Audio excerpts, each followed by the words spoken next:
আজকে আজকে চলে এসেছি অতি সতর্ক এক ভদ্রলোকের গল্প নিয়ে। তা ভদ্রলোক একদিন পেপার পড়তে পড়তে দেখলেন এখন খুব ফ্রড আর চিটিংবাজি হচ্ছে ব্যাংক অ্যাকাউন্ট থেকে কিছু না ডকুমেন্টস যেই ফট করে নাকি লাখ লাখ টাকা লোপাট হয়ে যাচ্ছে। ওরে বাপরে বাপ, সারা জীবনের সেভিংস দৌড়ালো ব্যাংকে সাইকেলে করে।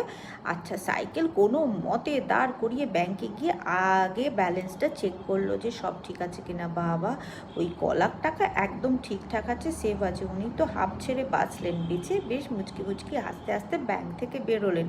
বেরিয়ে এদিক দেখাচ্ছেন ওদিক দেখাচ্ছেন, খুঁজে আর পায় না। কি খুঁজে পায় না? ব্যাংক অ্যাকাউন্টে কিন্তু টাকাটা ঠিক আছে, কিন্তু এই সুযোগে ওনার সাইকেলটা লোপাট। সতর্ক থাকা ভালো, কিন্তু ওই অ্যাজিউম করে কি পড়লাম না পড়লাম সেটা দেখেই পট করে কাকে কান নিয়ে গেছে বলে কাকের পেছনে ছুটলাম, কানে হাত দিয়ে দেখলাম না। এইটা করা উচিত না বন্ধুরা। তার থেকে যেটা করণীয় যখন, সেই সেফটি প্রসিডিওরগুলো ফলো করা দরকার।